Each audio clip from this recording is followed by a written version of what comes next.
Dear students, we will talk about free radical injury. Free radical किस तरह से बनते हैं और ये सेल इंजरी किस तरह से करते हैं, इसके बारे में हम डिस्कस करेंगे।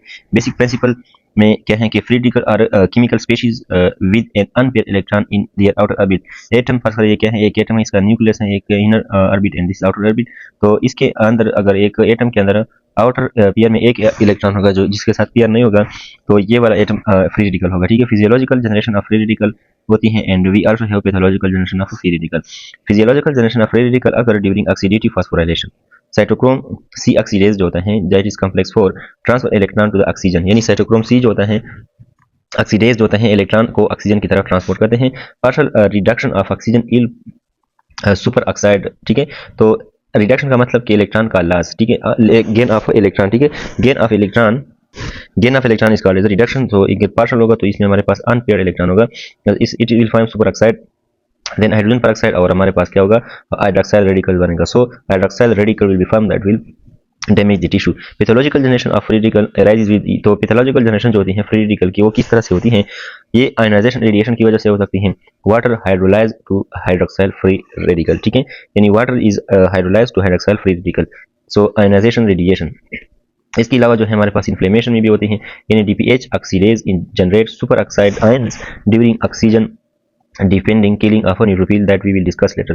तो यहाँ पर इन्फ्लेमेशन में भी फ्री रेडिकल बनते हैं। मेटल्स जैसा कि कॉपर और आयरन Fe2+ जो होता है जनरेट हाइड्रोक्साइल फ्री रेडिकल। तो आयरन जो होता है ये फ्री रेडिकल बनाता है, that is Fenton reaction. Drugs और केमिकल्स जो होते हैं, यानी P450 system of liver metabolise this drug that acetaminophen generating free radical, यानी कुछ ड्रग्स जो होते हैं उनकी वजह से भी फ्री रेडिकल बनते हैं। जैसा कि हमारे पास लीवर के अंदर P450 का जो सिस्टम है, ये कुछ ड्रग्स को जैसे कि एसिटामिनोफेन है, इसको क्या कहते हैं मेटाबोलाइज करके इसे फ्री रेडिकल बनाते हैं। तो यहाँ पर क्या होता है, फ्री रेडिकल किस तरह से इंजरी काज करते हैं। So free radical cause cellular injury through peroxidation of lipid and oxidation of DNA and protein. ठीक है, so peroxidation of lipid और oxidation of DNA and protein occur by the free radical and that is causing injury to the cell. DNA damage is implicated in ageing and oncogenesis.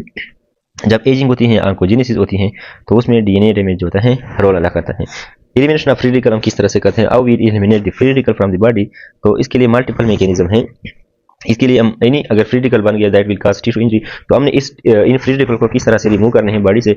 एक तो antioxidants हम use कर सकते हैं, for example glutathione. ठीक है, glutathione, vitamin A C and E, ये आपने याद रखना है। So glutathione is antioxidant, vitamin A C E, यानी जो ए सी इनहिबिटर्स होते हैं that are drugs use in hypertension. So enzymes में हमारे पास जो एंजाइम्स हैं उनमें यहाँ पर 3 किस्म के हैं, super oxide dismutase, glutathione peroxidase और हमारे पास कैटालेज। सो ये 3 एंजाइम्स हैं जो कि फ्री रेडिकल को रिमूव करते हैं। So super oxide dismutase mitochondria के अंदर होता है और ये इस सुपर ऑक्साइड फ्री रेडिकल को H2O2 में कन्वर्ट करते हैं। ग्लूटाथियोन पेरोक्सीडेज भी मिटोकॉन्ड्रिया के अंदर मौजूद हैं, जो 2GSH फ्री रेडिकल ये आपस में रिएक्शन करते हैं और CSG बनाते हैं और H2 बनाते हैं। तो हमारे पास जो ग्लूटाथियोन है that is found inside the mitochondria. Catalase is present in peroxisome. Peroxisome जो होते हैं ये हमारे पास ऑर्गेनेल्स हैं और यहाँ पर क्या होता है H2O2 फॉर्म H2NO2। सो यहाँ पर क्या होता है, ये रिएक्शन होता है metal carrier protein that is transferrin and cytoplasmin. So all these are those things that decrease the concentration or amount of free radical inside the body. Now we will discuss example of free radical injury. Example of free radical injury में हमारे पास क्या है, हमारे पास carbon tetrachloride है, organic solvent use in the dry cleaning industry. ये जो है एक ऑर्गेनिक सॉल्वेंट है that is use in dry cleaning industry. It is converted to Cl3 free radical. तो ये जो CCl4 है ये हम पहले क्या करते हैं, CCl3 फ्री रेडिकल को कन्वर्ट करते हैं and this is done bye P450 system of hepatocyte. तो CCl4 is converted to CCl3 and that is done by P450 of the hepatocytes. अब यहाँ पर क्या होता है, जो CCl3 है that is a free radical. तो फ्री रेडिकल जो होते हैं इसमें result in the cell injury with swelling of rough endoplasmic reticulum, सब consequently ribosome detach and interfering protein synthesis. तो फर्स्ट करें ये क्या है, सेल हैं और सेल के अंदर ये न्यूक्लियस है और ये जो है रफ एंडोप्लाज्मिक रेटिकुलम है। तो ये स्वेल होगा, तो जब स्वेल हो जाएगा तो ये सर्कुलर इस तरह से बन जाएगा और इसके ऊपर जो अटैच राइबोसोम है वो भी इधर से जुदा होंगे। तो राइबोसोम जो है प्रोटीन सिंथेसिस में रोल अदा करते हैं। तो ये एंडोप्लाज्मिक रेटिकुलम जो होता है इस वजह से ये रफ होता है क्योंकि यहाँ पर साइटोप्लाज्म होते हैं। तो साइटोप्लाज्म स्वेलिंग की वजह से रफ एंडोप्लाज्मिक रेटिकुलम से जुदा हो जाते हैं और फिर इस सेल के अंदर प्रोटीन फॉर्मेशन का जो प्रोसेस है वो डिस्टर्ब हो जाता है। Then we have decrease apolipoprotein lead to fatty change in the liver.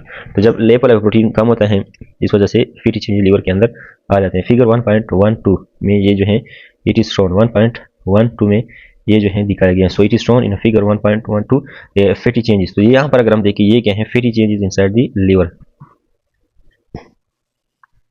तो इसके बाद हमारे पास क्या है, तो ये हमने क्या पढ़ा, carbon tetrachloride which is converted into CCl3 and this conversion is done by 450 system, P450 system of hepatocyte. और फिर सिल्वर इंजरी होती है by swelling of rough endoplasmic reticulum, disturb protein synthesis.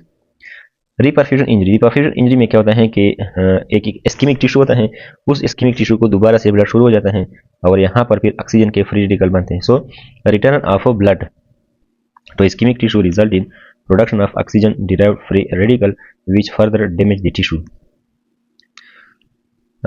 Then we have a leader to continue rise in cardiac enzyme. For example, अगर ये liver heart के अंदर जो होता है वो टिश्यूज जो होते हैं वो ट्रोपोनिन जाते हैं after reperfusion of infected myocardial tissue. तो यहाँ पर कार्डियक एंजाइम जैसे कि troponin T and I are increase. So this were our free radical injury.